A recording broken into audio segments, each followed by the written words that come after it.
Sir నమస్కారం sir. నమస్తే అండి.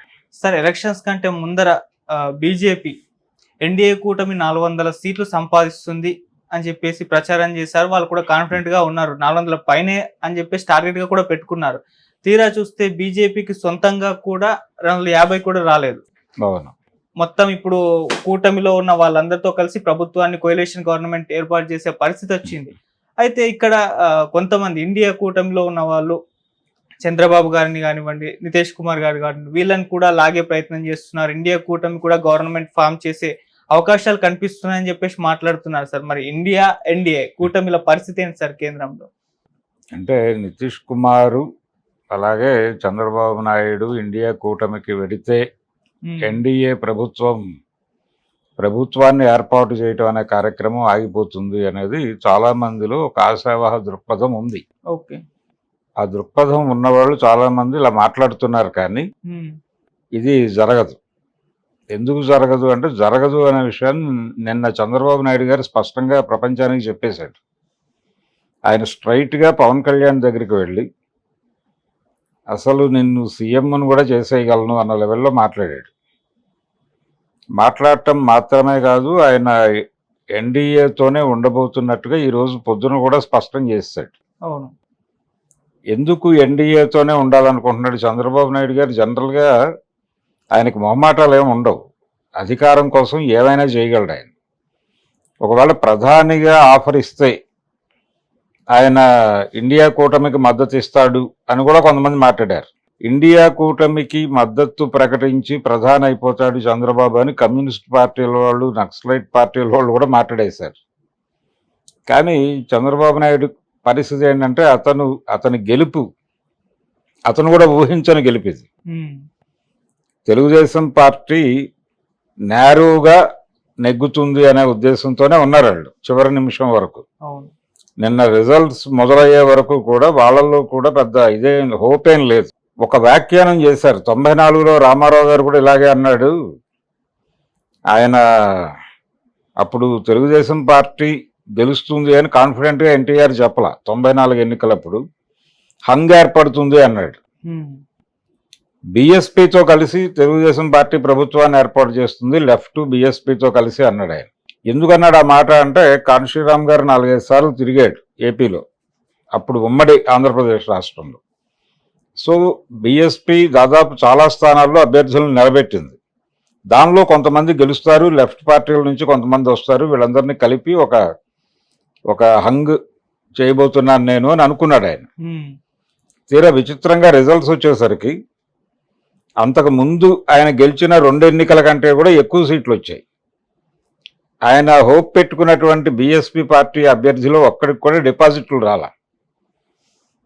కానీ ఈసారి పార్లమెంటుకు జరిగినటువంటి ఎన్నికల్లో దళితుల ఓట్లు చాలా నిర్ణయాత్మకంగా మారినాయి.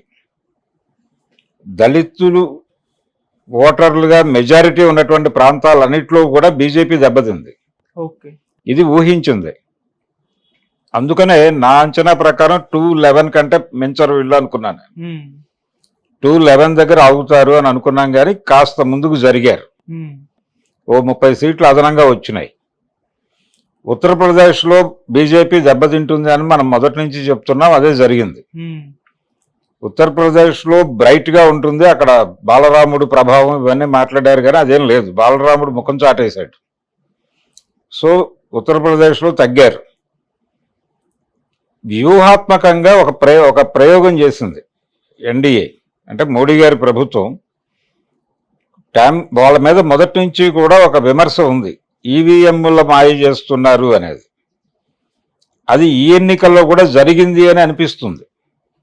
అయితే వాళ్ళు తెలివిగా ఎన్డీఏ కూటమి పక్షాలు కీలకంగా వ్యవహరించినటువంటి రాష్ట్రాల్లో ఈ కార్యక్రమం నిర్వహించి బీజేపీ కంటెస్ట్ చేసిన ఏరియాల్లో కొంత తగ్గించుకున్నారు, రెగ్యులేట్ చేసుకున్నారు.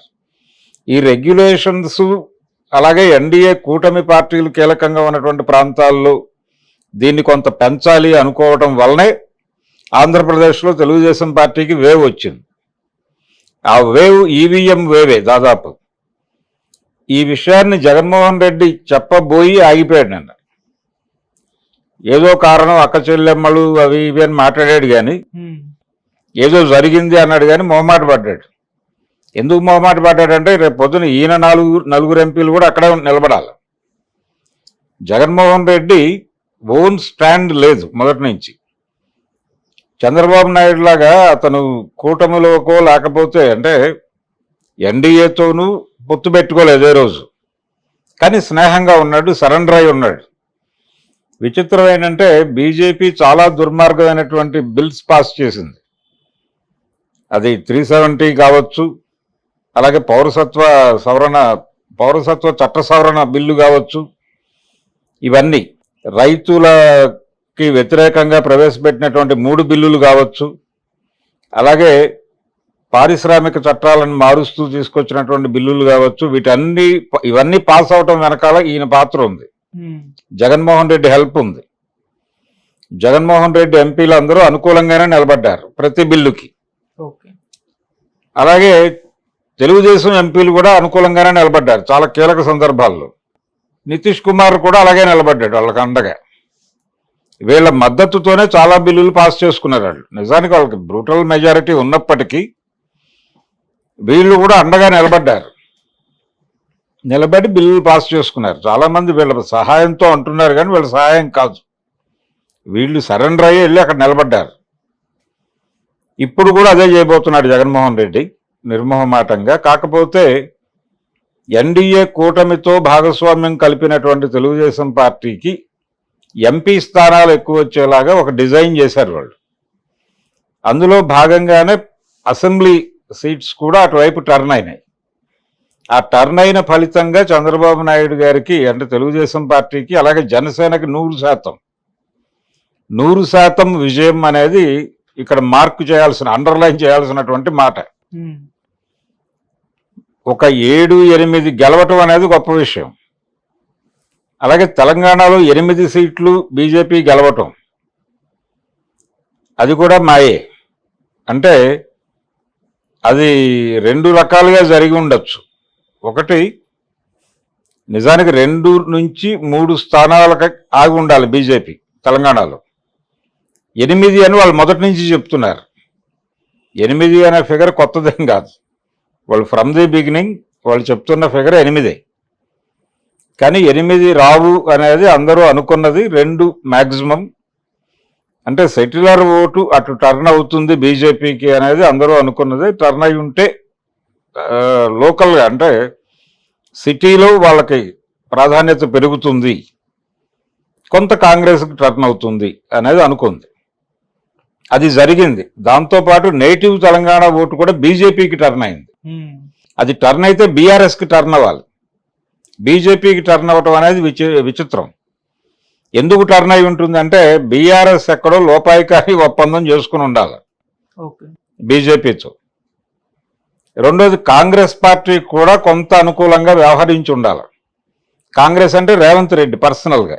రేపు ఎన్డీఏ ప్రభుత్వం ఏర్పడితే ఆయన ఎట్లాగూ వాళ్ళతో ఒక ఒక అప్రకటిత సంధి చేసుకునేటువంటి అవకాశం ఉంది. సో ఆ సంధికి ముందుగా ఒక సన్నాహక సమావేశంలాగా, సన్నాహక సహాయంలాగా ఈ 8 సీట్లకి తోడ్పాటును అందించి ఉంటాడు ఆయన. అలా ఇక్కడ ఒక 8 సీట్లు ఖాయం చేసుకున్నారు. ఈసారి సౌత్లో వాళ్ళ బలం పెరిగింది. బీజేపీ వాళ్ళు టార్గెట్ రీచ్ అయ్యారు. ఆ టార్గెట్ రీచ్ అవటం వాళ్ళ సొంత బలం కాదు. ఒక తమిళనాడులో దెబ్బతిన్నారు, అక్కడ కూడా క్రియాశీలకంగా ఉండాలనుకున్నారు కానీ అది వర్కౌట్ అవ్వాల. కానీ మిగిలిన ప్రాంతాల్లో వాళ్ళ వ్యూహం ఫలించింది. అట్లా తెలుగుదేశం పార్టీకి ఇక్కడ ఎక్కువ సీట్లు రావడం జరిగింది. ఆ విషయం చంద్రబాబుకు స్పష్టంగా తెలుసు. అందుకనే ఆయన ఎట్టి పరిస్థితుల్లోనూ ఎన్డీఏను వదిలి వెళ్ళడు. ఆయన ఎన్డీఏతోనే అంటపెట్టుకుని ఉంటాడు. ఎటువంటి మొహమాటము లేని వ్యక్తి, సెంటిమెంట్లు లేని వ్యక్తి చంద్రబాబు. ఈ రోజున స్నేహం చేశాం, రేపు పొద్దున్న శత్రువు అని చెప్పడానికి ఎవరైనా ఇబ్బంది పడతారు. చంద్రబాబు అలా ఇబ్బంది పడ్డాడు. తనకి ఉపయోగము అనుకుంటే ఎవరినైనా సరే ఎడంకాలతో, అంటే వీళ్ళని తన్నటం వలన తనకు ప్రయోజనం జరుగుతుంది అనుకుంటే ఎడంకాలతో తన్నేయగలడు వెంటనే. తన్నిన ఉత్తర క్షణం అతనితో ప్రయోజనం ఉంటుంది అనుకుంటే వెంటనే వెళ్ళి సరెండర్ అవ్వగలడు. అది అతని నైజం.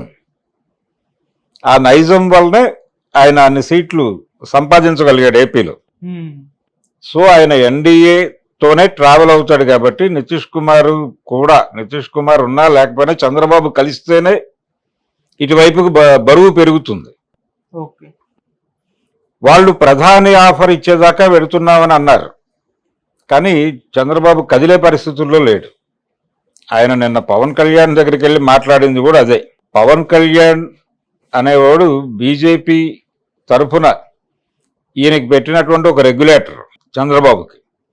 సో ఆ రెగ్యులేటర్తో మాట్లాడాడు వెళ్ళి, మాట్లాడి మనం ఎన్డీఏతో ట్రావెల్ అవుతున్నాం అనే విషయం అక్కడ కన్ఫర్మ్ చేశాడు. అదే విషయం ఈరోజు ప్రపంచానికి కన్ఫర్మ్ చేశాడు.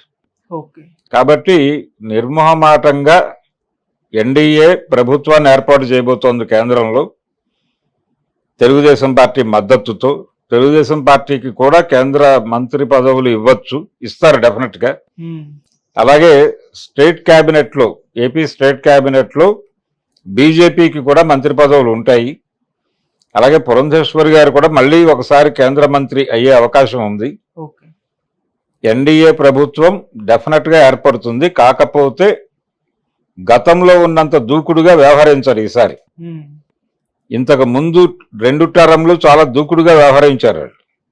ఈసారి అలా ఉండదు, ఎందుకంటే యువతల వైపు బలం ఉంది. వాళ్ళకి పూర్తి మెజారిటీ లేదు సభలో.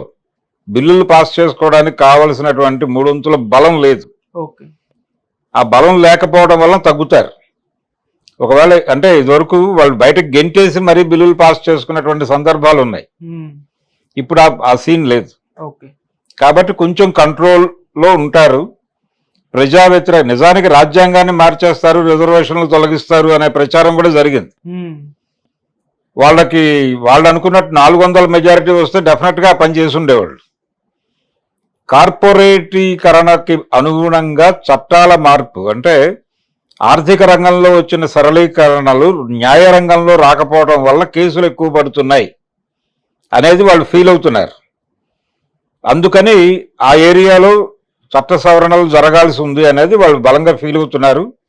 దానికి సంబంధించినటువంటి ముసాయిదాలు రెడీ అయి ఉన్నాయి, కానీ అవి ఆపుతారు. ఇప్పుడు ఆపి వెయిట్ చేస్తారు ఒక అదును కోసం. బలాన్ని అంటే ప్రభుత్వం ఏర్పడిన తర్వాత కొనుగోళ్లు జరుగుతాయి కదా, ఇండియా కూటమి నుంచి కొంతమందిని కొని చేసుకోవచ్చు. ఆ మేరకు కొనుగోలు జరుగుతుందా అనేది చూడాలి. వాళ్ళు ప్రయత్నం చేస్తారు డెఫినెట్గా ఇటు నుంచి కొనటానికి. 2 వైపులా అంటే అమ్మకము కొనుగోలు అనేది డెఫినెట్గా 2 వైపుల నుంచి ప్రయత్నం అయితే జరుగుతుంది. ఇండియా కూటమి ఈసారి ఆ ప్రయత్నం చేస్తోంది బలంగా. కానీ ఆ ఏరియాలో వాళ్ళకంటే కూడా వీళ్లే సమర్థులు. ఆర్థికంగా కూడా కాంగ్రెస్ పార్టీ మూలాలను వాళ్ళు చాలా భారీగానే దెబ్బతీశారు బీజేపీ వాళ్ళు. సో ఇప్పుడు దేశంలో చాలా అత్యధిక ధనవంతమైనటువంటి పార్టీ బీజేపీనే, ఎన్డీఏ కూటమి. సో ఎన్డీఏ కూటమి ప్రభుత్వమే డెఫినెట్గా కేంద్రంలో ఏర్పడబోతోంది అనే దానిలో ఎటువంటి సందేహం అక్కర్లేదు. కాకపోతే గతంలో ఉన్నటువంటి అలా బుల్డోజ్ చేసుకుంటూ వెళ్ళిపోయేటువంటి పరిపాలన అయితే ఉండదు. 3వ సారి ప్రధాని కాను అని చెప్పాడు ఆయన, మోడీ గారు. కానీ అదేం లేదు, ఇంకొక వరకు అప్పచెప్తారు, గడ్కరీకి అప్పచెప్తారు, లేకపోతే అమిత్ షాకి అప్పచెప్తారు అని మాట్లాడుతున్నారు. కానీ ఆయనే ప్రధాని పీఠం మీద కూడా ఆయనే కూర్చునే ఛాన్సెస్ ఉన్నాయి. పూర్తి కాలం ఉంటాడా, మధ్యలో తప్పుకుంటాడా అనేది వేరే గొడవ. కానీ ప్రస్తుతానికైతే ఎన్డీఏ ప్రభుత్వం తరఫున పగ్గాలు చేపట్టబోయేది నరేంద్ర మోడీనే. తెలుగుదేశం పార్టీ నుంచి గెలిచినటువంటి వాళ్ళకు కూడా కేబినెట్లో బెర్తులు ఉంటాయి. అలాగే ఏపీ నుంచి గెలిచిన వాళ్ళకి ప్రాధాన్యత ఉంటుంది, తెలంగాణ నుంచి గెలిచిన వాళ్ళకు కూడా ప్రాధాన్యత ఉంటుంది. రేవంత్ రెడ్డి గారి ప్రభుత్వాన్ని కూడా వారు చల్లని చూపే చూస్తారు. వారి వ్యతిరేక పార్టీకి చెందిన ప్రభుత్వం అయినప్పటికీ ఇటు నుంచి కూడా సహకారం అలాగే ఉంటుంది. ఇలా ఒక అండర్స్టాండింగ్తో వాళ్ళు ఒక డిజైన్ చేసుకున్నారు. ఆ డిజైన్ ప్రకారమే పాలన వెళ్ళిపోతుంది. జగన్మోహన్ రెడ్డి గారికి సీన్ మొత్తం అర్థమైంది. ఆయన ప్రస్తుతానికి అంటే ఆయనకు ఒక ప్రమాదం అయితే ఉండదు. ఇమ్మీడియట్గా అంటే తెలుగుదేశం పార్టీ ప్రభుత్వం ఏర్పాటు చేసిన మరుక్షణం జగన్ జైలుకి వెళ్ళిపోతాడనే ఒక ప్రచారం జరుగుతోంది. ఆ పరిస్థితి అంత ఇమ్మీడియట్గా అయితే ఉండదు. డెఫినెట్గా ఆయన ఇబ్బంది పెట్టడం అనేది జరుగుతుంది, కానీ ఇమ్మీడియట్గా ఉండదు.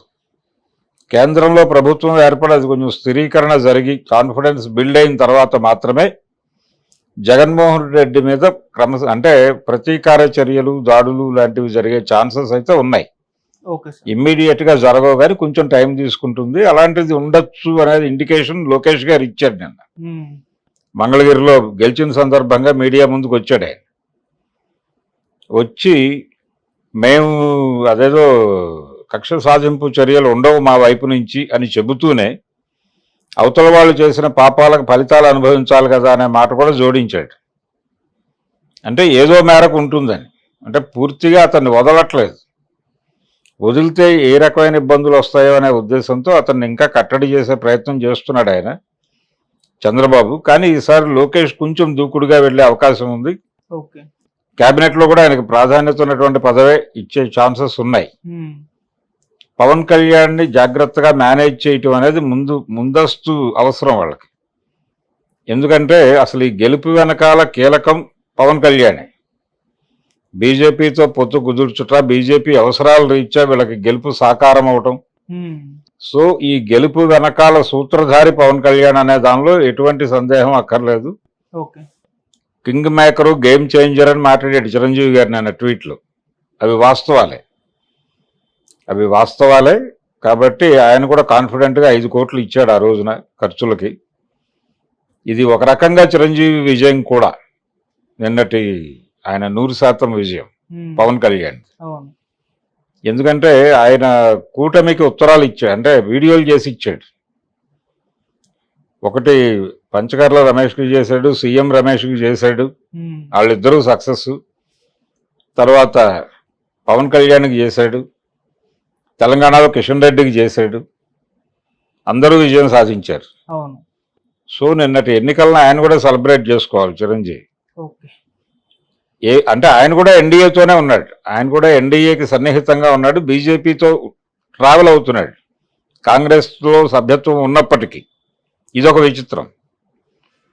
ఈ విధంగా ఇండియా కూటమిని అధికారంలోకి రాకుండా కట్టడి చేసి తానే అధికారంలోకి వచ్చి ఈసారి కొంచెం ప్రజాస్వామ్యయుతంగా ప్రభుత్వాన్ని నడిపి అలా గట్టెక్కుతారు ఈ 5 ఏళ్ళు.